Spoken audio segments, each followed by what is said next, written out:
Despite of the romanticized picture that we carry about the colorful, free life, the reality is something else. For the most part, the Romani of Europe today are way undereducated, way underemployed, way underrepresented in practically all decision-making entities, whether it is the economy, it is culture, education, politics, etc. In many cases, they live on the fringes of modern society, in poverty, and often being the subject of rejection, exclusion, segregation, racism. So what can be done? What should be done? What is being done? The countries of Europe, certainly the European Union, is taking this matter very seriously. Only 1 month ago, the European Commission acted to further mobilize funds, further mobilize European institutions, and urging policymakers to do more in combating the persistent discrimination and segregation of this, the largest ethnic minority in Europe. So the symposium today here at the Consulate General of Hungary will examine a whole set of issues. The first panel will look at where we stand today, how we arrived at the present day set of issues, the challenges, the failures, and the successes. The second panel will discuss what can be done. What are good practices which may and perhaps should be employed? And who are the natural partners to work with in order to serve the social inclusion of the Roma? The third panel will try to outline what sort of across-the-border cooperation can enhance the local, regional, and national efforts. We have a magnificent lineup of speakers, each and all very, very knowledgeable experts. And I thank them for coming from near and from far. They have a lot to share with us in a very limited amount of time. And being conscious of the fact that time does fly, I will end here. And I welcome you once again. I hope that you will have, when you leave here in the early afternoon, you will leave with a feeling that we have learned something important about what is one of the most pressing issues of the day in Europe. With that, ladies and gentlemen, once again, thanking you for coming. I would like to turn the floor over to Daniel Nadel for his opening remarks. Dan came from Washington, representing the state. He's with the State Department. As he put it, he's the point man on issues related to Roma, and I welcome him, and please welcome him as well.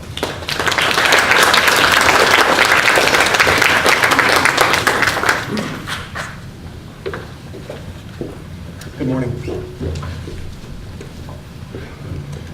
On behalf of Secretary of State Hillary Rodham Clinton, it's my pleasure to thank the Foreign Policy Association, the Appeal of Conscience Foundation, and the Consulate General of Hungary for organizing this timely and important event.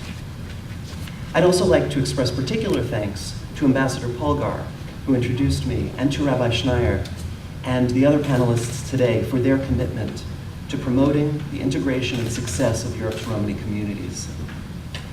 Numbering an estimated 10 to 12 million, Roma are the largest minority community in Europe.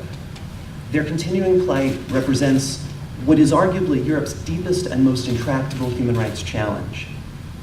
Last month, on International Roma Day, April 8th, Secretary Clinton announced that protecting and promoting the human rights of Roma, a cause to which she has long been personally committed, is now a foreign policy priority of the United States under the Obama administration. Roma lag far behind the majority population by almost every conceivable measure.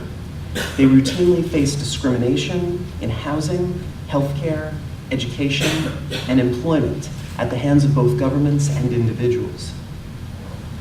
Roma live an average of 10 to 15 years less than members of majority communities they live among. They too often live on the margins of society, lacking title to the land upon which they live, and lacking identity documents necessary to vote, obtain healthcare, or enroll their children in schools. In spite of various European court rulings, educational systems too often remain segregated, and Romani children are frequently relegated to special schools for the mentally disabled. I've recently returned from 3 weeks of travel focused on Roma issues that took me across Spain, Hungary, the Czech Republic, Slovakia, Ukraine, and Romania. It's difficult for many of us to imagine that in the year 2010, in the heart of the European Union, I could meet a 16-year-old girl who's never in her life seen the inside of the school, or encounter a 30-year-old grandmother with 7 children and 2 grandchildren living in a one-room shack without electricity, sanitation, or running water. Or that I could meet a woman who was unknowingly sterilized in one of her own country's public hospitals over a decade after the end of communism. But in the past few weeks, I met each of these people and so many others who are struggling in similar ways. In the wake of the global economic downturn, anti-Roma sentiments, often accompanied by anti-Semitism and other forms of racism, are on the increase. In mid-April, Hungary's anti-Roma Jobbik party garnered nearly 17% of the vote in first-round elections. We know of nearly 75 incidents of anti-Roma violence since 2008, although it's estimated that over 2/3 of crimes against Roma are never even reported in the first place. In 2 horrific incidents last year, a 5-year-old Romani boy and his father were shot dead in Hungary, part of a string of serial killings in that country. And a 2-year-old Czech Romani girl was burned over 80% of her body in a Molotov cocktail attack.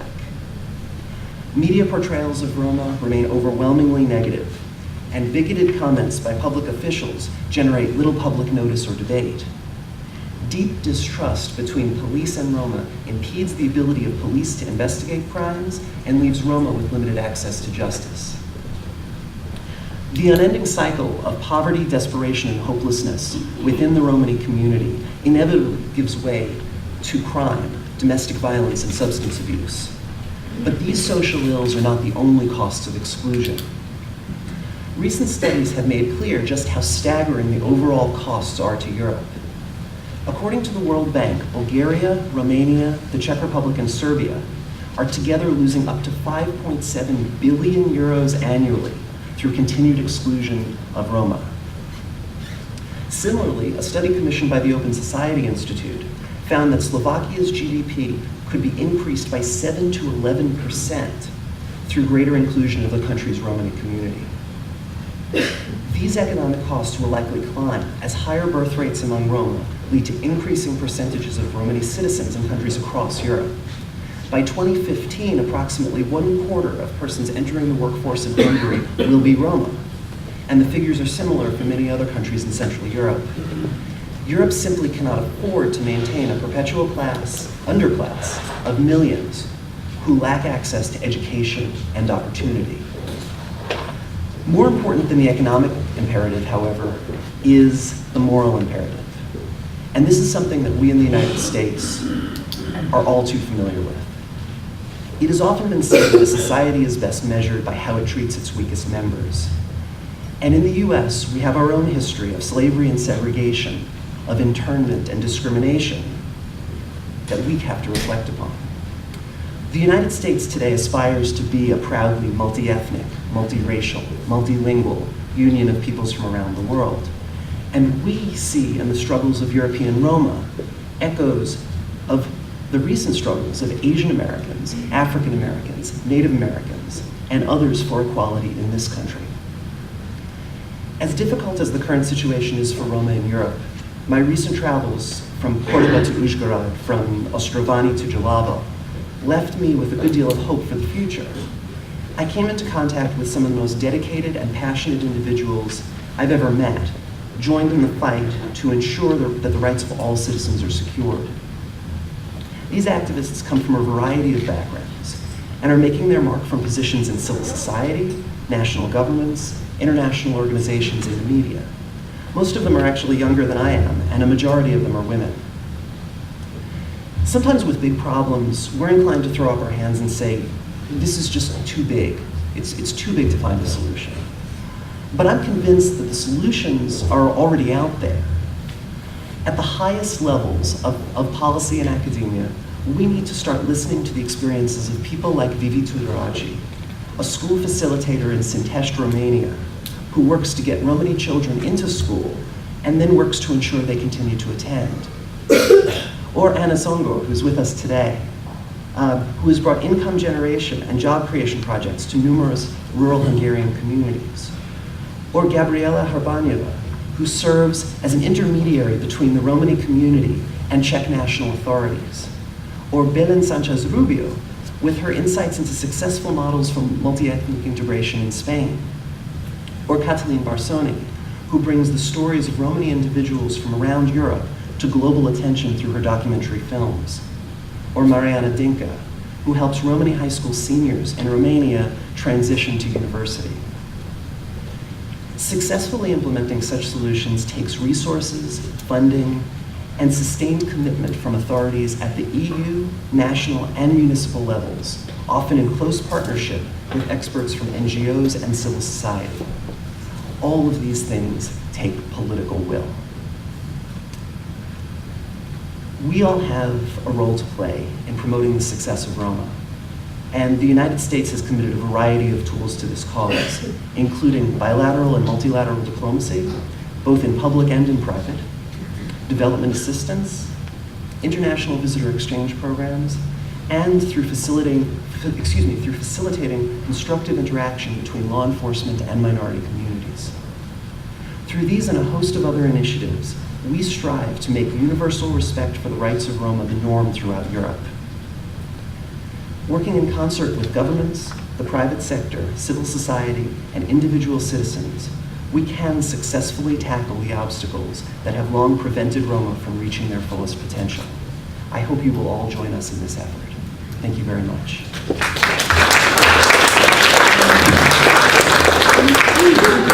And I'm pleased to turn the floor over now to Rabbi Arthur Schneier, the founder and president of the Appeal of Conscience Foundation. Rabbi?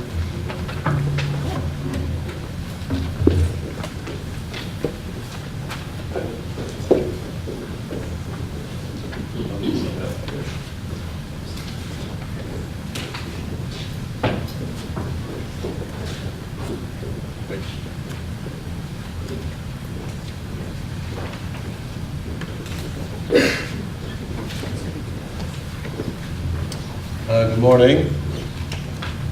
Jó reggel means good morning in Hungarian.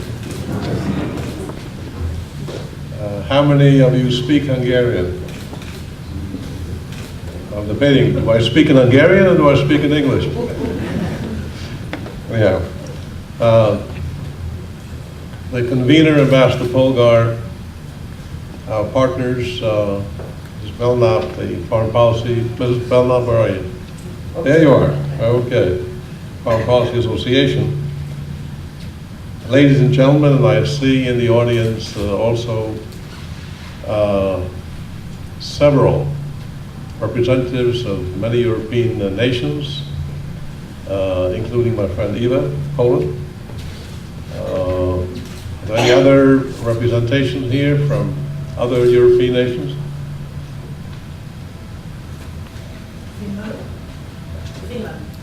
Finland. Welcome. Dziękuję.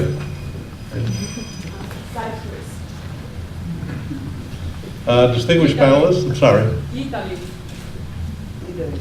Okay. See, I'm doing the roll call for you. And distinguished panelists. First, our gratitude to Ambassador Polgár and his colleagues for bringing us together on a very important subject matter. And the question, why are we here, you and I, on a Thursday morning in New York? What brings us here? On the personal level, our conscience, because we care and we hear the cry of the oppressed. Otherwise we wouldn't be here. And it's really our task as a result of this conference to awaken a public opinion that is burdened by a slumber of indifference. So while a great deal of focus has been given in the last few years in connection with International Roma Day, April 8, 2010, both in the United Nations and the European Parliament in Strasbourg. But it is an issue that really is not just a Hungarian problem. It is a regional problem. It is a complex problem and can only be addressed with a regional cooperation and also, I'm pleased to say, with transatlantic cooperation and support. And you've heard Daniel Nadel expressing the official position of the United States government on the issue of the Roma as a basic foreign policy point and concern in human rights for the Obama administration. And I can tell you, Secretary of State Hillary Clinton is personally committed to this issue. I'm not only speaking on behalf of the Appeal of Conscience Foundation, which has, since 1965, been concerned about religious freedom, human rights, and tolerance and interreligious dialogue, but I speak to you as someone who personally experienced what it means to be a pariah, what it means to be singled out for persecution, what it means to be a scapegoat, what it means to see your loved ones not only in poverty and not only discriminated against, but actually ending up in cattle cars in the crematory of Auschwitz. I'm a Holocaust survivor, and I've devoted my life to make sure that it does not happen to any other human being. And World War II also focused on the great travesty of injustice that the Roma suffered. Because if you go to Auschwitz and you go to some of the concentration camps, you will see the victims of that oppression and persecution. So I speak to you from personal experience. And personal experience means that if you remain silent in face of injustice of one group, you cannot be certain that one day you're going to be singled out yourself. That's a very important lesson for all of us. Second, the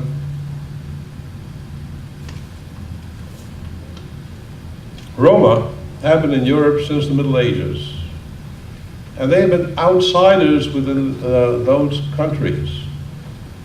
They were not allowed to enter into the mainstream of European societies, consistently shunned and treated as unwelcome intruders by European national majorities. Their living condition, as you've heard from Daniel, are deplorable. And President Obama so beautifully stated in his book, Hope and Faith.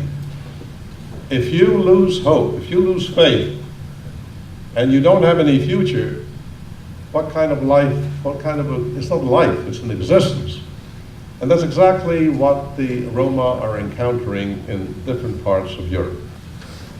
Now, I believe that this is not just a matter for governments to deal and tackle with.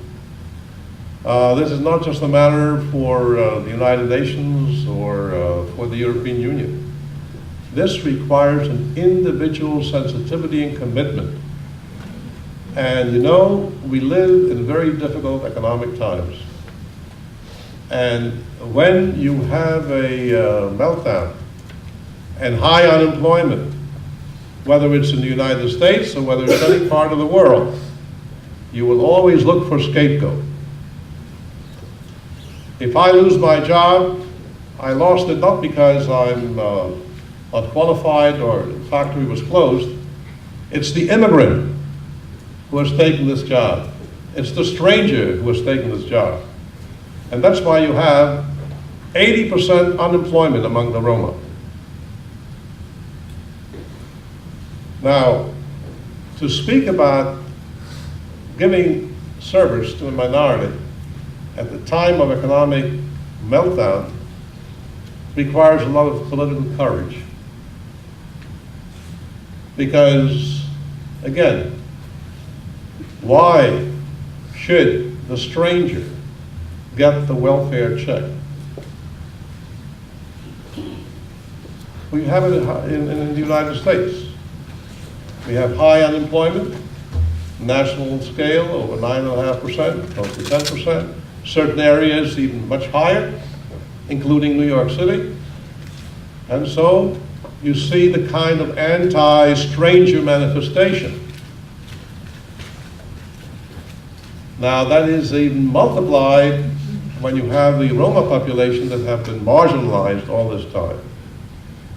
So it's a difficult time really to take a stand, but it takes courage. Political courage, and also a realization that there are forces out there in any part of Europe who say that, if we would just get rid of these strangers in our midst, if we would just get rid of the immigrants, all our problems will be solved. And this gives rise to demagogues to advocate a policy that is discriminatory.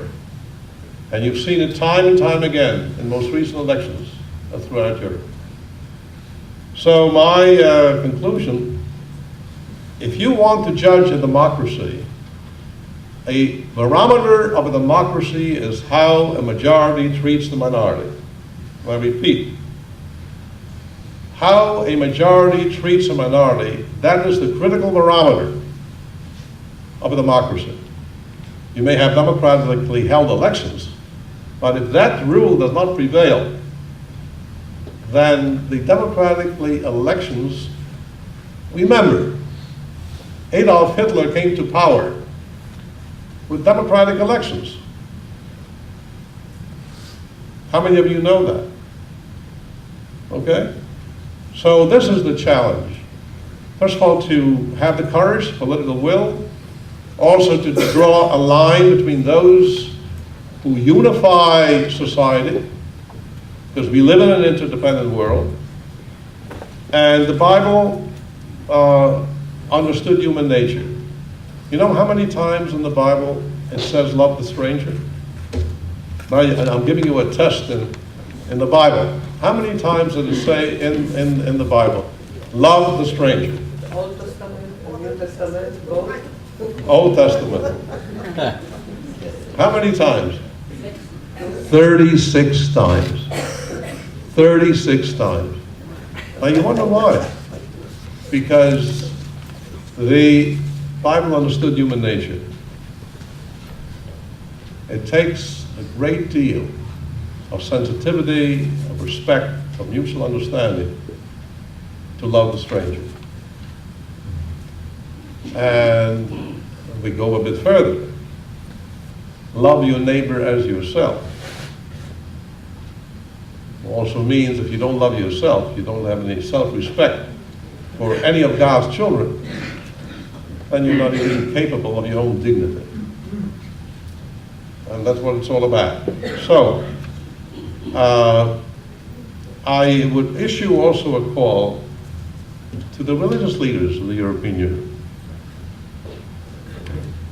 Religious leaders, although we may have lost influence in many, many countries, but believe it or not, we are in contact on a daily basis, from the cradle to the grave, with the people. Religious leaders know what's going on a daily basis. And it would be advisable, just as we've had so many conferences in Cordova, Roma, women's rights, and many other conferences that are taking place, I believe it would be a great idea in different countries of Europe, first on a national level and then on a regional level, to have the religious leaders engaged in, first of all, clearly strengthening the awareness of public opinion to a stain that has really been a scar and a stain for the Europe for so many centuries. Thank you for coming, and I appreciate your sensitivity and your willingness to spend time to actually disseminate an awareness and to energize others to a social and moral issue. Complex issue, but as Daniel Nadel said, look at America. How many of you are immigrants? Second generation? First generation? Okay, all right. Okay, I'm an immigrant, okay? And we have evolved. It was not always this way. We have evolved. There was plenty of discrimination right here in this country. The Irish were discriminated against, Catholics, Jews, you name it. We've evolved. And again, I think the greatest export that the United States can have, particularly those of us who have come to this land of opportunity and have been given the freedom and the opportunity, the greatest export item of the United States is hope and faith that people can live together, maintain their dignity, their heritage, and build a civil society of mutual respect and freedom. God bless you all for coming. Thank you.